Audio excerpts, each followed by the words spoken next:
네, 안녕하세요. 오늘은 최근 오르락내리락 하고 있는 금 가격 관련해서 얘기를 해보려고 하는데요. IM증권의 박상현 수석 전문위원님 모셨습니다.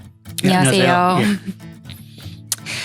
제가 모시게 된 계기가 있는데 예. 저희 이데일리 증권시장부 기자들이 ETF 상품을 하나씩 선정해서 수익률을 비교하는 코너를 하고 있거든요. 제가 선택한 게 금이어서 예. 근데 제가 선택한 이후에 급락하더라고요. 네. 그래서 왜 이런 건지 이제 위원님 모시고서 말씀을 들어보고자 초대를 좀 하게 됐고요. 네. 제가 사실 선택할 시점만 해도 온스당 4,300달러까지 올랐을 때였어요. 네. 그리고 이제 위원님도 보고서에서 쓰시기도 하셨고 예, 예. 계속 오를 거다 전망이 좀 밝아서 선택을 했었던 건데 최근 들어서는 많이 떨어졌습니다. 네. 그래서 최근에 이렇게 올해 가격이 급등세를 보이다가 또 최근에는 등락을 반복하는 모습인데 이렇게 변동성이 커진 이유가 무엇이라고 보시는지 좀 궁금합니다. 예, 일단 제가 전망을 잘못한 것 같네요. 아닙니다. 근데 사실 저는 뭐 아직도 좀 추세적으로 금 가격에 대한 어떤 상승세는 조금 유효하다라고 좀 생각을 좀 하고 있고요. 다만 이제 최근에 금 가격 뭐 워낙 관심들이 좀 많으시더라고요. 그러니까 네. 금 가격의 변동성 자체가 커진 이유는 뭐 좀 몇 가지 이유를 좀 들자고 하면 일단 너무 많이 올랐다라는 게 뭐 최근에 가장 큰 이유가 아닌가 좀 보고 있습니다. 주식시장도 뭐 AI 버블론이 나오면서 조금 이제 조정 압력을 받고 있는 상황들이고요. 그러한 참에서 이제 이러한 좀 금 가격 입장에서도 보면 이제 차익 실현 뭐 지난해도 사실 많이 올랐고 올해도 아까 말씀하신 뭐 온스당 4,300불까지 올라가면 네. 상당히 이제 올해 자산 중에서 어떻게 보면 가장 크게 올랐던 자산이었기 때문에 이제 좀 차익 실현 욕구 자체가 있지 않았나라는 좀 생각을 하고 있고 그럼 왜 갑자기 이제 차익 실현 욕구가 나왔느냐라는 부분 자체는 일단은 좀 미국 내 그 자금 경색 현상을 좀 저는 지적하고 싶습니다. 10월 미국의 이제 연방적으로 셧다운이 이제 되면서 뭐 당초는 조금 이제 짧게 끝나지 않을까라는 이제 기대감이 있었는데 이게 워낙 길어지는 상황이다 보니까 연방 정부가 돈을 못 썼죠. 네. 그래서 그 재정 자금이 이제 미 재무부 잔고에 계속 쌓이는 이러한 현상이 이제 있으면 시중으로 이제 돈이 잘 들어가지 못하는 현상이 있었고 또 그 과정 속에 이제 미국의 소위 빅테크들 뭐 아마존이나 메타라든지 이러한 기업들 자체가 회사채를 엄청나게 또 이제 발행을 했습니다. AI 네. 투자를 위해서. 그래서 시중 자금점이 좀 또 그쪽으로 좀 쏠려간 부분들이 있고요. 또 이제 JP 모간 그 회장께서 또 뭐 바퀴벌레 리스크 하면서 이제 신용 리스크를 또 얘기하면서 또 이제 자금들이 좀 위축되는 이러한 좀 자금 경색이 나오면서 전체적으로 올해 가장 큰 뭐 용어 중에 하나가 에브리싱 랠리였는데 그 에브리싱 폴링이라고 해서 뭐 다 떨어진다라는 이제 네. 얘기가 나올 정도로 시장이 좀 불안감이 좀 커진 부분들이 좀 있는 것 같습니다. 거기에 이제 또 하나 이제 금 가격 하락에 좀 조정 압력으로 된 거는 아무래도 미 연준의 금리 정책에 대한 불확실성이죠. 아무래도 금 가격이라는 게 이제 미 연준의 금리 정책에 상당히 좀 민감할 수밖에 없기 때문에 그러한 부분에서 금 가격이 최근에 조금 뭐 4,000불 이하까지 좀 떨어졌다가 뭐 최근에 다시는 좀 4,000불 선을 회복은 했는데 상당히 조금 변동성이 좀 커지는 양상들이 그러한 좀 자금 흐름상에서 조금 변화가 있었기 때문에 좀 금 가격의 변동성이 있지 않았나 보고 있습니다. 기준금리 말씀을 주셔가지고 예. 그 부분 먼저 여쭤보자면 최근에 공개된 그 FOMC 10월 의사록에서도 다수 의원들이 좀 인하를 반대했다는 예. 얘기가 나오더라고요. 예. 그래서 원래는 기준금리 인하가 조금 더 우세했는데 이렇게 동결로 좀 돌아선 이유가 있을까요? 두 가지 관점에서 좀 보고 있습니다. 하나는 이제 뭐 아무래도 금리 동결을 주로 얘기하시는 분들이 이제 지역 연준 총재들이시고요. 그분들이 이제 지역에 뭐 최근에 이제 경제 지표가 안 나오는 상황에서 이제 지역의 여러 가지 이제 동향들을 봤더니 예상보다는 좀 인플레 압력 자체가 좀 높아지고 있는 것이 아닌가라는 어떠한 판단이 있었던 것 같습니다.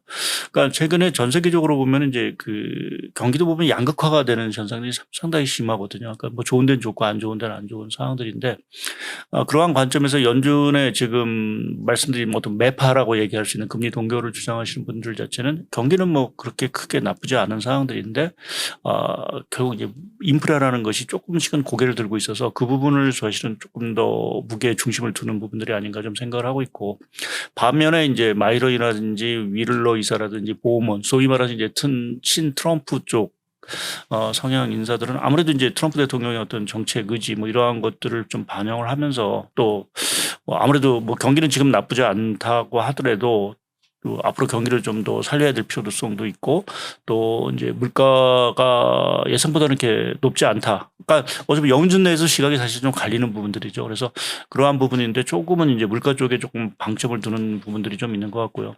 그러니까 두 번째 부분은 이제 물가의 어떤 그 판단 기준이 다르다는 부분하고 조금 이제 그 트럼프 대통령에 대한 좀 어떻게 보면 반발이라고 할까요? 그러니까 그동안 너무 이제 트럼프 대통령이 뭐 파월 의장도 뭐 내보내겠다라고 뭐 계속 얘기를 좀 하고 있었고 그래서 어떻게 보면 친 트럼프 쪽의 어떤 성향 목소리 자체가 상당히 컸는데 뭐 연준 입장에서는 너무 조금 이제 그 트럼프 대통령이 너무 연준을 좀 좌지우지하는 이러한 좀 그것에 대한 반발 기류도 없지 않아 좀 금리 동결에 대한 어떤 주장에 조금 더 힘을 실어주는 그러한 요인들이 아닌가 좀 보고는 있습니다. 그런데 저 개인적으로는 뭐 12월에 그래도 조금 금리 인하 쪽으로 결정이 되지 않을까라는 쪽의 생각은 좀 갖고 있습니다. 그 오늘 위원님이 쓰신 보고서에는 예. 차기 연준 의장 선임도 조금 이 시장에 영향을 미칠 수 있다 이런 내용이 있더라고요. 예. 근데 그 발표되는 그 후보들 중에서도 친 트럼프이신 분이 좀 가능성이 높다는 내용이 있어서 그러면 조금 인하에 힘이 실리는 게 아닐까요?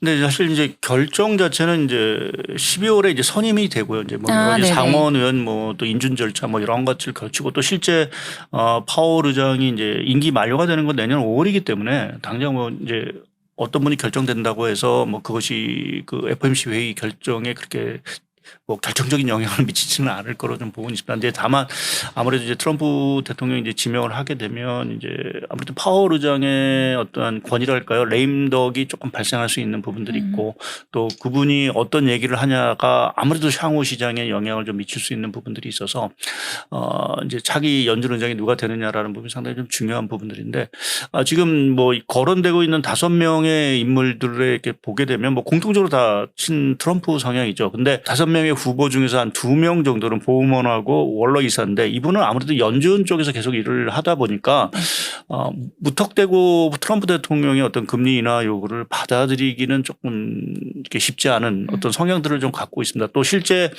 이전에 보게 되면 어떤 그 상당히 좀 매파적인 발언들을 사실은 많이 했던 분이고 최근에 들어와서나 이제 좀 트럼프 대통령의 어떤 지지 성향 쪽으로 좀 돌아선 부분들이어서 어떻게 보면 내부적으로 보게 되면 그 어떤 성향적으로 보게 되면 상당히 좀 매파적인 어떤 성격들을 갖고 있어 이렇게 공격적인 금리 인하를 하기는 조금 어려운 부분들이고요. 반면에 지금 유력하게 얘기되는 이제 백악관 이제 해시 그 위원장 같은 경우에는 아무래도 이제 트럼프 대통령의 책사 역할도 하고 있는 상황들이고 해서 이분이 만약 선임이 된다라고 하면 조금 더 공격적인 어떤 금리 인하에 대한 얘기들이 좀 나오지 않을까 좀 생각을 좀 하고 있어서 이제 이렇게 됐을 때는 뭐 금리 인하 결정 옆 12월 FOMC 결과와 상관없이 조금은 이제 금융시장 입장에서 내년 들어가서 좀 금리 인하에 대한 어떤 속도라든지 또 어떤 또 다른 어떤 금융 완화책 자체가 좀 실시되지 않겠느냐라는 이제 기대감이 좀 커질 수 있어서 이제 그렇게 됐을 때는 앞서 얘기하신 금 가격이라든지 이러한 것들이 상당히 좀 들썩거릴 수 있는 가능성은 좀 있다라고 봐야 될 것 같습니다. 근데 지금 이 금 가격을 예측하기가 굉장히 어려운 상황인 것 같은데 특히 더 그런 게 미국 셧다운으로 인해서 지표들이 좀 안 나온 경우가 있잖아요. 미국 노동통계국도 10월 고용 보고서를 사상 처음 이렇게 발표를 취소한 거라고 하고 또 소비자 물가 지수도 어떻게 될지 모르는 상황인데 어떻게 그 인하에 조금 더 무게를 두시는 건가요, 위원님께서는?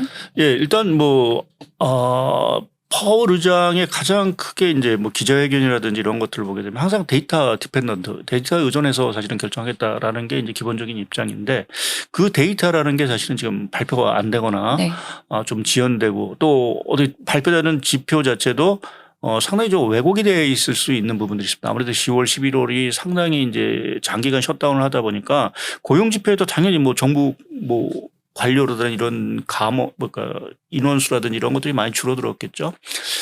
그렇게 보고 또 물가 지표도 약간은 집계에 좀 오류가 있을 수 있는 부분들이 있어서 그렇게 보면 12월 FOMC에서 과연 데이터 디펜던트한 데이터에 의존한 결정을 내릴 수 있겠느냐라는 부분 자체가 하나 좀 의문시되는 부분. 그러니까 그렇게 보면 12월은 금리를 일단 내려놓고 1월에 가서 좀 더 정확한 지표를 보면서 판단을 해야 되는 게 연준의 역할이 아닌가라는 쪽에 좀 생각을 하나 갖고 있고요. 두 번째 그거보다 좀 더 중요하다고 보는 건 앞서도 잠시 말씀드렸지만 지금 미국 내 그 단기 자금 시장 자체가 상당히 좀 경색이 돼 있는 현상들이 여러 곳에서 사실 좀 나오고 있습니다. 여러 가지 지표도 그렇고. 그래서 지금 뉴욕 연은 총재 같은 경우에는 지금 12월 1일부로 양적 긴축을 이제 중단한 이후에 단기 국채를 조금 매입하는 대차 대조표 확대 정책을 해야 되는 게 아니냐라는 얘기까지도 사실은 좀 나오고 있는 상황들이죠.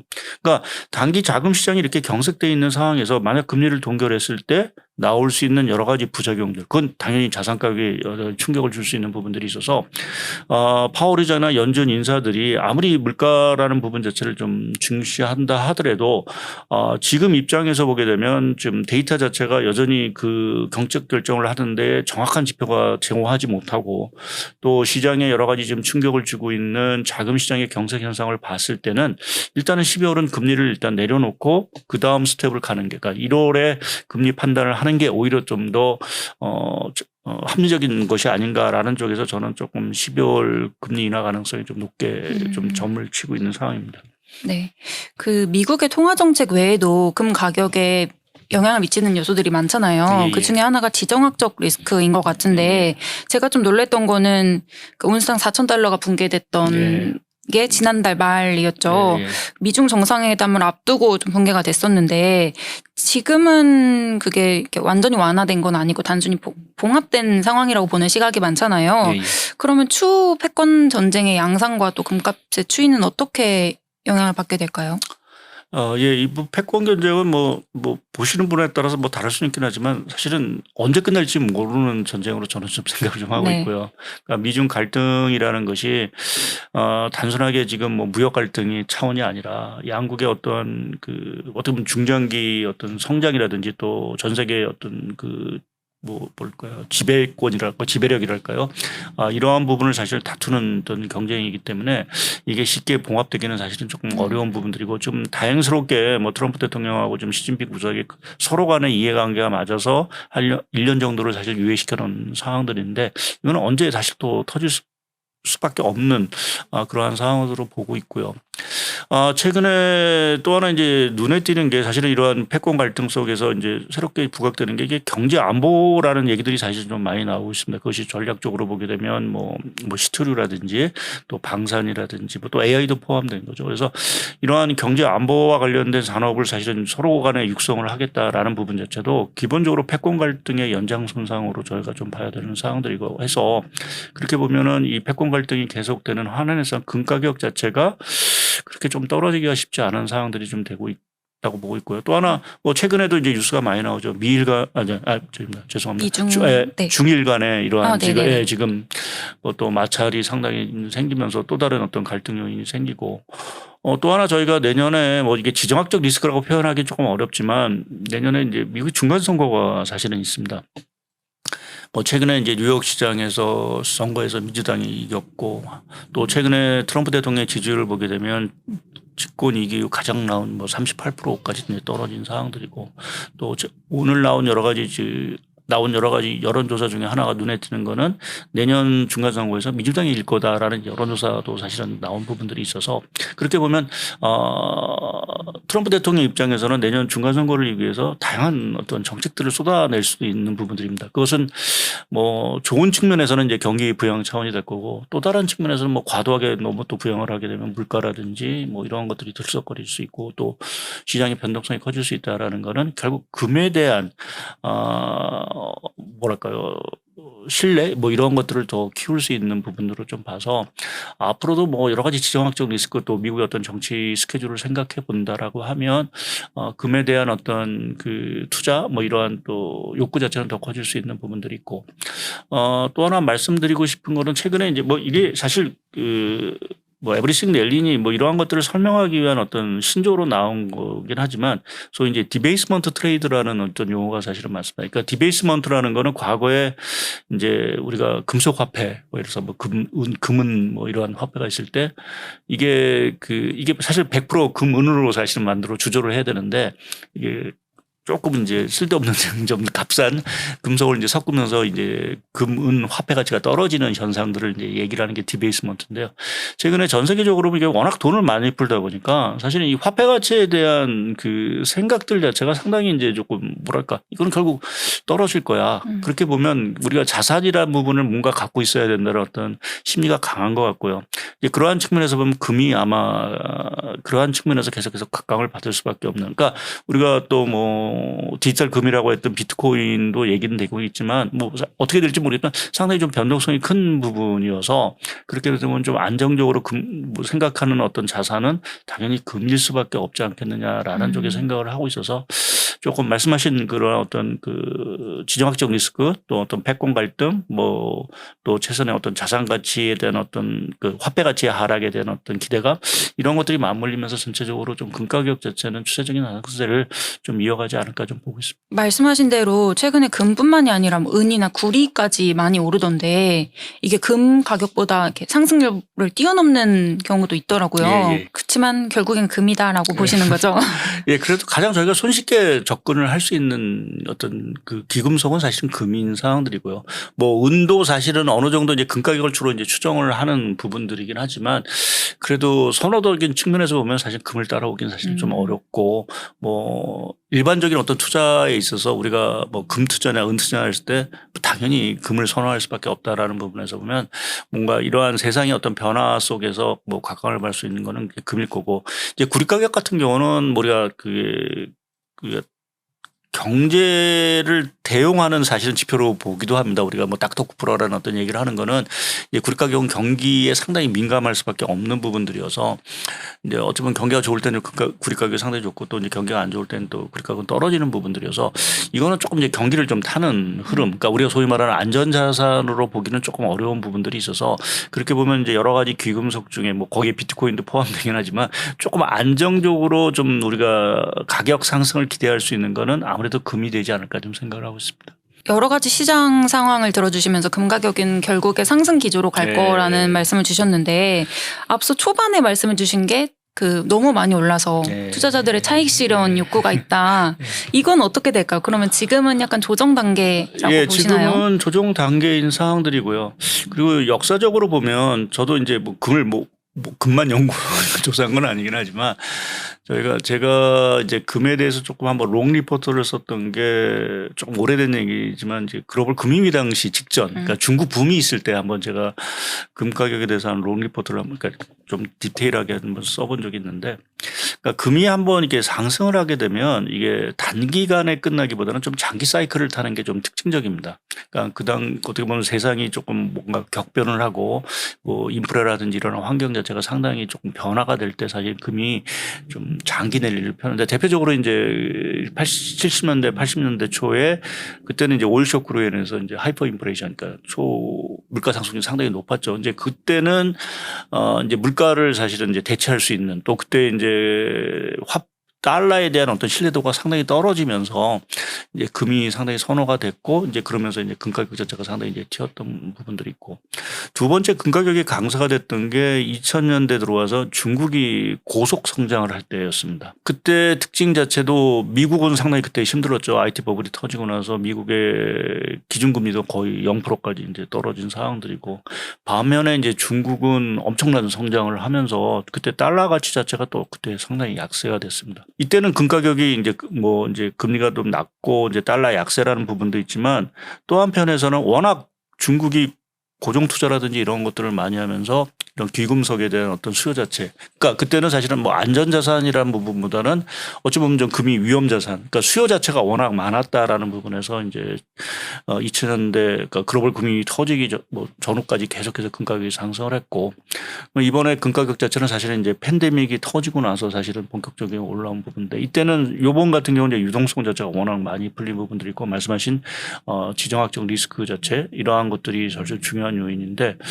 근데 지금 분위기로 봐서는 유동성 자체가 그렇게 쉽게 죽을 것 같지는 않고요. 달러도 뭐 이렇게 뭐 아주 강세로 가기는 뭐 저는 이제 강세로 보긴 하는데 아주 이렇게 초강세로 갈 분위기는 아니다라고 좀 생각을 하고 있어서 그렇게 보면 요번 같은 경우에 금가격 랠리 자체는 위험 자산의 어떤 그 수요와 또 안전 자산으로 했던 수요 자체가 사실은 같이 맞물렸기 때문에 그렇게 보면 좀 금가격의 좀 장기 상승을 좀 볼 수 있지 않을까 좀 생각을 하고 있고 또 하나 중요한 거는 이러한 미중 패권 갈등 속에서 뭐 중국도 그러지만 주요국 중앙은행들 자체가 외환 보유 구성에서 달러보다는 사실은 금을 사실은 선호하는 현상들. 그래서 최근에 보면 전 세계적으로 이 외환 보유 구성에서 금의 어떤 비중과 그 미국 국채의 비중 자체가 거의 비슷하게 가는, 그러니까 상당히 그동안은 이제 미국 국채 비중이 상당히 높았었는데 뭐 중국이 워낙 또 이머징 국가들이 금수를 많이 하다 보니까 이게 거의 비슷해지는 상황까지 간 상황들입니다. 그래서 이러한 구조들. 근데 금이라는 게 사실은 우리가 계속 채굴을 하지만 사실은 이게 계속해서 금 채굴 자체는 줄어들고 있는 상황들이고 그래서 보면 한계가 분명히 있는 자원이라는 부분에서 보면 중앙들이 계속해서 금을 계속 쌓고 있다라는 자체는 시장에 풀리는 금 자체가 그렇게 많아지지는 않는다라는 의미이기 때문에 그러한 측면에서 보면은 조금 장기적인 어떤 상승세를 저희가 좀 예상해 볼 수 있지 않을까 좀 보고 있습니다. 아까 그럼 이 상승 사이클이 좀 장기간으로 이어진다고 하셨는데 네. 지금의 사이클은 팬데믹 이후라고 말씀을 하셨잖아요. 네. 그럼 이게 보통 몇 년이 가는 건가요?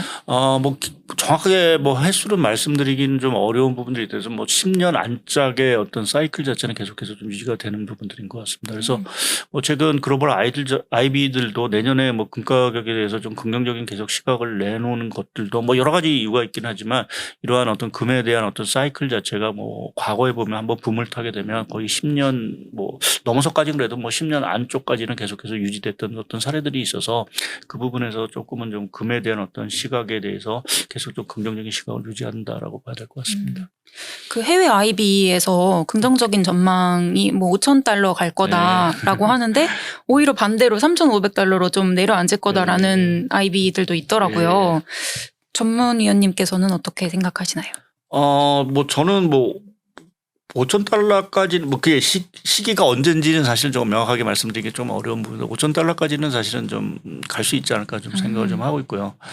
뭐 저도 사실은 금투자까지는 아니죠. 저도 뭐 이제 좀 아픈 기억이 있는 게 뭐 IMF 때 저희가 우리나라 갈 때 사실 많은 제 애 돌반지를 이제 팔았던 이제 아픈 기억이 있는데 사실 금 추세를 보게 되면 제가 장기 추세를 자꾸 말씀드리는 게 금은 사실은 올라가는 속도 자체는 상당히 어떤 때는 상당히 빠른데 그렇게 하락폭 자체는 사실 크지는 않습니다. 그러니까 그리고 또 하나 특징은 꾸준히 계속 올라간다라는 얘기죠. 그러니까 그 꾸준히 올라가는 이유 자체는 앞서 말씀드린 대로 뭐 달러라든지 모든 통화 자체가 결국에서는 이제 발행량 자체가 늘어나는 부분들이어서 그것을 좀 대체하는 어떤 성향들 자체가 있고 그 대처하려고 하고 그것이 주로 보면 금 가격에 상당히 좀 반영이 된다라고 저희가 생각을 할 수 있는 부분들인 것 같습니다. 그래서 향후에 뭐 유동성 자체를 급격하게 줄인다라고 하면 사실은 뭔가 문제가 될 수 있긴 하지만 지금 전 세계적으로 보면은 이제 경기라는 부분에 항상 보면은 모든 정부가 다 포커스를 맞춰 있고 뭐 오늘도 보면은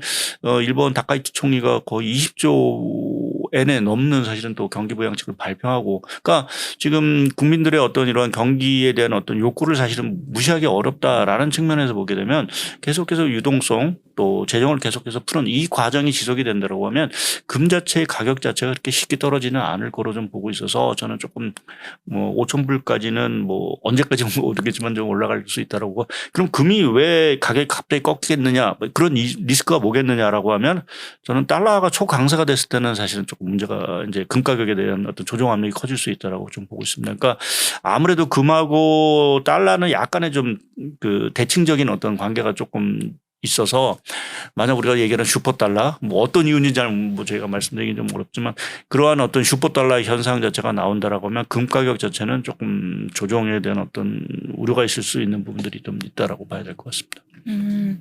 근데 그 시장에서는 이제 내년에는 약달러 기조가 될 거라는 전망도 많이 있던데 아까 위원님께서는 뭐 강세에 가깝다고 말씀을 하셨잖아요. 왜 그렇게 분석을 하신 걸까요? 그 상반기 중에는 다소 좀 저도 달러가 제한적이지만 약세를 좀 보일 거라는 생각을 하고 있습니다. 그러니까 아무래도 말씀드린 연준이라든지 주요 국가들이 계속해서 부양을 좀 한다라는 부분 자체가 특히 이제 미국이 아무래도 이제 중간 선거를 앞두고 여러 가지 또 추가적인 부양 조치를 낼 수 있는 부분 자체는 아무래도 좀 달러 약세 요인이 될 것 같고요. 또 제가 연준 의장에 대한 그 얘기를 드렸지만 이제 시장이 뭐 단기적으로 누가 됐을 때 좀 반색할 수 있는 부분들이 있지만 사실은 이 통화 정책을 들고 결국 이제 우리가 기존에 생각했던 연준하고는 좀 달라질 수 있는 부분들이 있거든요. 이제 그러한 것들이 좀 이제 달러에 대한 어떤 신뢰성을 조금 떨어뜨릴 수 있는 리스크도 있어서 그렇게 보면 좀 상반기에는 어떤 그러한 분위기를 봐서 좀 달러를 좀 제한적인 약세를 보는데 결국 미 연준의 금리 인하 사이클이 그러면 무한정 지속되겠느냐라고 보면 사실은 저는 맥시멈 지금 보게 되면 25 올해 12월 내년 상반기 두 차례 내리고 나서는 거의 끝나지 않을까라는 좀 생각을 하고 있습니다. 그거는 이제 미국이 물가가 과거처럼 뭐 1%대 제로로 그러니까 0%대로 가기가 사실 좀 어려운 상황들이고 결국 낮아봤자 2% 초반 중반 그러니까 소위 그걸 뭐 저는 이제 중물가라고 표현을 하는데요. 그러나 어떤 중물가 시대에 진입을 했다라고 하면 그 금리 자체도 더 떨어지기는 사실은 좀 어렵다라는 부분에서 결국 달러의 어떤 지지력 자체가 상당히 있을 수 있다라고 좀 보고 있고요. 또 하나 가장 중요한 거 왜 달러를 강세로 보냐 하면은 미국 경제의 예외주의라는 현상 그러니까 미국만 좋은 이러한 어떤 경제적인 예외 현상 자체가 단기적으로 그렇게 쉽게 해결되기는 사실은 저는 어렵다고 보습니다. 여전히 미국은 AI를 중심으로 해선 투자라든지 이러한 것들이 여전히 각광을 받고 있고요. 뭐 그 과정 속에서 글로벌 자금들 자체가 계속 미국으로 들어가는 소위 바이 USA 현상 자체가 글쎄요. 그치지 않은. 그러니까 지금 우리나라도 보면 이제 서학금이라든지 연금 자체 자금들 자체가 국내보다는 사실은 미국 쪽에서 선호되는 현상 자체는 자금이 계속해서 나간다라는 의미이기 때문에 그렇게 보면 달러가 사실은 약세로 가기가 어려운 구조이고 뭐 연장선상에서 우리가 그 90년대 인터넷 붐이라든지 또 2000년대 후반부터 2010년대까지죠. 소위 이제 스마트폰이나 이제 SNS 이러한 기술 이제 사이클이 계속됐던 상황들 이러한 상황들의 공통적인 특징은 달러가 그때 다 강세였습니다. 그래서 지금도 AI 사이클 자체가 본격적으로 더 뭐 유지가 된다라고 하면 결국 달러의 어떤 강세 자체 이러한 것들이 크게 흔들리지는 않을 거 보고 있고요. 또 하나 지금 뭐 가상화폐 가격, 비트코인 가격 많이 떨어지고는 있지는 않지만 미국이 그 소위 스테이블 코인 시장을 공격적으로 지금 육성하겠다고 얘기를 하고 있다라는 부분 자체는 디지털 달러에 있어서도 미국의 달러 패권 자체가 계속해서 유지된다라는 의미이기 때문에 그러한 측면에서 보게 되면 좀 달러가 쉽게 약세로 하기는 어렵고 오히려 조금 더 강세 분위기를 조금 띌 수 있는 가능성은 여전히 좀 더 크지 않을까 좀 생각을 하고 있어서 저는 좀 달러에 대해서는 강세 얘기를 조금 드리고 있는 상황입니다. 그 시장 전망을 조금 장기적으로 많이 말씀을 해주셨는데 단기적으로 보면 한 3개월 안쪽으로 보면 금 관련해서 상승 모멘텀이 있을까요? 예, 뭐 말씀드린 대로 이제 뭐 유동성 자체가 더 풀리느냐라는 부분이 가장 좀 중요할 부분들인 것 같고 이제 연준의 어떤 통화 정책 기조도 상당히 조금 중요한 변수인 것 같습니다. 그래서 지금 트럼프 대통령이 지금 지지율이 많이 빠지면서 조금 이제 이쪽에 레임덕까지는 아니래도 약간 레임덕이 이제 될 수도 있다는 이제 우려감이 커지고 있기 때문에 트럼프 대통령 입장에서는 내년에 조금 더 미국 경기를 부양하기 위한 조치들을 좀 더 강화할 수 있다라는 것 자체가 기본적으로 유동성이 더 풀릴 수 있다라는 부분들이고요. 또 한 가지 이제 내년에 그 아까 연준 총재와도 말씀을 드렸지만 연준이나 미 재무부가 과연 내년에 그 미국 경기 안정을 위해서 해야 될 게 뭘까라고 생각하면 뭐 금리 인하 부분도 있긴 하지만 금리 인하만으로 사실은 그 시중금리가 우리가 얘기하는 국채금리 자체를 하락하기가 좀 어려울 수도 있는 최근에도 보면 이 금리를 내려도 미국 10년 국채는 오히려 올라가고 있는 상황들이거든요. 이제 그렇게 보면 내년에 이 시중금리를 어떻게든 간에 안정을 시켜야 되는 상황이라고 보면 뭐 금리 인하뿐만 아니라 아까도 말씀드린 약간의 어떤 QE와 같은 양적 완화 같은 그러니까 연준이 계속해서 돈을 그 채권을 사주는 이러한 정책을 다시 재개할 수밖에 없는 환경이 도래하지 않겠느냐라는 좀 생각을 하고 있어서 뭐 요새 그것을 우리가 뭐 금융억압 이런 표현을 쓰는데 이러한 금융억압에 대한 어떤 현상들이 계속 내년 상반기에 있을 수 있다라는 생각을 해보면 결국 금에 대한 어떤 상승세가 좀 더 이어질 수 있는 그 가능성으로 사실은 좀 봐야 되는 부분들이고요.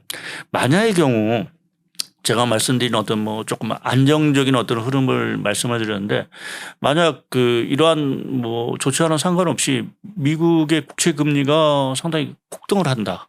또 뭐 최근에 보면 뭐 유럽도 그렇지만 이렇게 국채 금리 장기 국채 금리가 상당히 들썩들썩거리는데 이러한 소위 말하는 금리 발작 현상이 나왔다.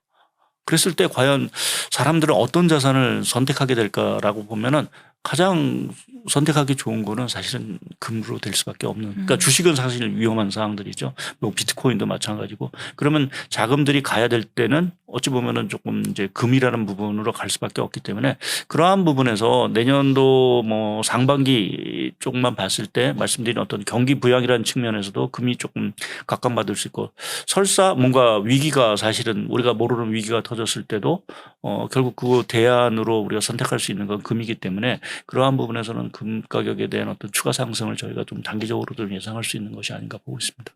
그러면 현 시점에서는 이제 투자 관점에서 비중 확대를 추천하실까요?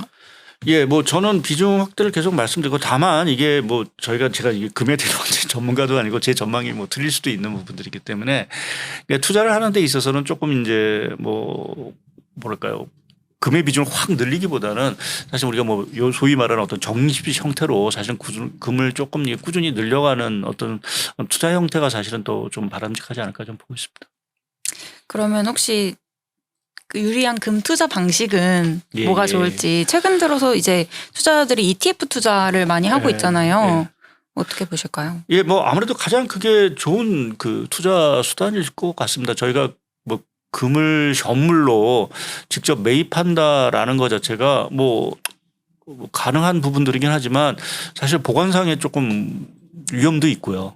뭐 금을 얼마만큼 많이 사실은 잘 모르겠지만 많은 금을 산다라는 거는 그 우리가 보관에 대한 우려도 있는 부분들이어서 또 이제 유동성 측면에서 보면 사실은 또 이제 그것을 팔려고 할 때는 이게 매수 가격하고 매도 가격하고 격차가 사실 금은 크기 때문에 또 이제 유동성이 갑자기 필요할 때는 조금 이제 문제가 될 수 있는 부분들이 있어서 ETF 같은 경우는 쉽게 접근도 하고 또 쉽게 팔 수도 있는 사항들 또 우리가 유동성을 과연 확보하고 싶을 때는 또 쉽게 또 확보를 할 수 있고 또 제가 말씀드린 대로 이렇게 좀 적립식 비슷하게 사실은 투자를 하는 데 있어서 사실은 금 ETF가 가장 유리한 부분들이기 때문에 뭐 저도 사실은 제일 좀 뭐냐 금에 대해서 투자를 항상 이렇게 물어보실 때 어떠냐면 금 ETF가 가장 좀 좋은 투자 대안이 되지 않을까 좀 말씀을 좀 드리고 있습니다. 최근에 투자자들이 금 ETF를 더 많이 사는 이유는 네. 좀 증시 변동성 때문인 것도 있는 것 같아요. 네. 최근 들어서 많이 늘어났다고 하더라고요. 경제 전망 이렇게 전체적으로 보시니까 네. 코스피 관련해서도 살짝 여쭙고 네. 싶은데 코스피 전망은 어떻게 보실까요? 예, 뭐 최근 코스피 5천에 대한 얘기가 사실은 좀 많이 나오고 저희도 내년에는 사실은 코스피 5천이 달성 가능하지 않을까 좀 생각을 좀 하고 있습니다. 뭐 왜 갑자기 코스피 5천이 갈증하느냐라는 이제 뭐 대짚을 부분도 있을 텐데 상당히 저는 AI 사이클에 대해서 지금 뭐 여러 가지 과열론도 있긴 하지만 저는 조금 긍정적인 시각으로 좀 바라보고 있고요. 그러니까 좀 AI가 세상을 좀 바꾸는, 그러니까 세상의 어떤 경제나 산업 패러다임을 바꾸는 중요한 축이 되지 않을까라는 쪽에 좀 생각을 좀 하고 있어서 그렇게 보면은 이 AI 투자에 대한 어떤 열기 자체는 내년에도 상당히 좀 이어질 수 있다라고 보고 있고 특히 그 과정 속에서 이제 주목하는 게 제가 아까 경제 안보라는 측면도 말씀드렸지만 미국도 미국이고 중국도 사실은 서로 간에 이게 과거에는 이제 뭐 이렇게 분업 구조를 통해서 서로 간에 이게 윈윈하는 전략을 폈는데 지금은 자체적으로 AI 생태계를 이제 구축하는 전략으로 사실은 가고 있는 상황들입니다. 이제 그 얘기 자체는 과거에는 하나만 투자를 해야 돼도 될 거를 이제 두 개를 투자하는 형태가 된 거죠. 그러니까 그 얘기 자체는 그렇게 보면은 투자의 어떤 사이클 또는 투자의 규모 자체가 과거보다는 더 커질 수 있다라는 의미이기 때문에 AI에 대한 어떤 그 열기 자체가 상당히 이어질 수 있고 그러면 우리나라 왜 그럼 갑자기 코스피 5천을 이제 말씀드리냐라는 부분 자체는 사실은 그동안 저희가 낙수 효과라는 부분을 거의 보지 못했습니다. 그러니까 AI 초기 사이클 국면에서는 거의 뭐 엔비디아 뭐 메타 뭐 이러한 소위 말하는 매그니피선트 세븐 자체가 거의 모든 이익을 독식을 했던 상황들이고요.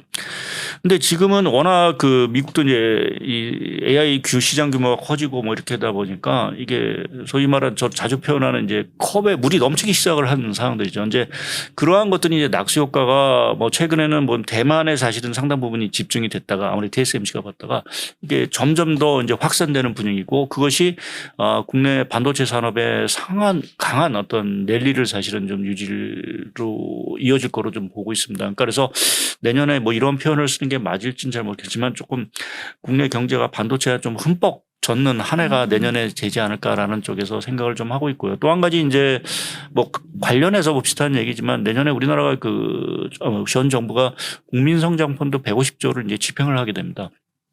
150조를 뭐 내년 다 집행하는 것 같지는 않을 텐데요. 여하튼 그 자금들 자체가 결국 집행이 된다라는 거는 국내 설비 투자라든지 또 그 자금들 자체가 상당 부분 또 증시로 또 유입이 될 수 있는 그 상황을 생각해 보면 내년이 뭐 글쎄 뭐 경기를 그렇게 썩 좋게 보는 부분들은 아니긴 하지만 여하튼 좀 AI의 어떤 낙수 효과 이러한 부분을 좀 심히 얻으면서 국내 코스피 자체가 조금 5천선까지 올라가는 한 해가 되지 않을까라는 좀 전망을 좀 하고 있습니다.